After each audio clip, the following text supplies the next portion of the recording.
It is like landmines in schools, and our children's health is on the line. Your kids play on it, lay on it, eat and even sleep on it. But those floors that never get a second thought may conceal a toxic threat. He would come home from school and his hands would be red and raw. And then I learned that the school flooring where he was eating his lunch was contaminated with phenylmercuric acetate. It's a form of mercury that can have toxic effects on the lungs, kidneys, and brain. Hey, how was school? Trisha Dello-Iacano believes it may be responsible for what's made her son Liam sick since kindergarten. Rashes, neurological, and behavioral problems are just some of the issues Liam's doctors believe could be connected to the flooring at a New Jersey elementary school where Liam's mom is convinced he was exposed.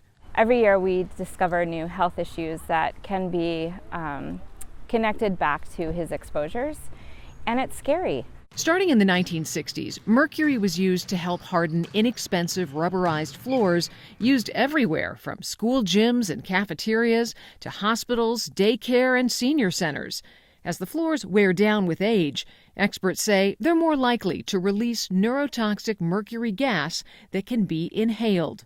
It would not be a stretch to say that there is a floor like this in every community in America. Alan Barkum is an environmental hygienist who is part of a unique team of experts in New Jersey, one of the only states taking aggressive action to identify and remove these floors. And Barkum says it's not just kids who are at risk.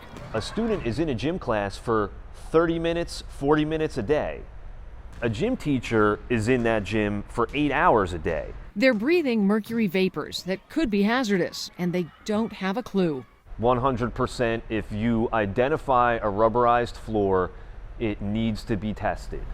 Period. Period. Can you just have a construction crew come in, rip out the floor, toss it in the dumpster, move on? Once you discover via bulk sampling that you've got that much mercury in your floor, you're now standing on a toxic waste site. The operation to remediate, to remove one of these floors, it's just a massive operation. Which logically leads you to the next question, which is, if that's the requirement to remove that floor, why isn't there a requirement nationally to identify these floors? One of the answers to that has to do with trade secrets. If you have a formula that contains less than 10% of any one ingredient, you don't have to list that ingredient. Even if it's toxic? Even if it's toxic. This should remind us of the lead in water crisis in the country. Did we know that lead was causing that much problems when we installed lead pipes in everybody's house? If we did, would we have done it? Now that we know that there's mercury in these floors, can we stop installing them immediately? For moms like Trisha Dello-Iacano, the answer to that question must be yes. And she's on a mission to make sure others become aware of this potential danger hiding in plain sight. My story is not isolated. There's parents all over the country who are unknowingly sending their child to schools that have this flooring. For Spotlight on America, I'm Lisa Fletcher.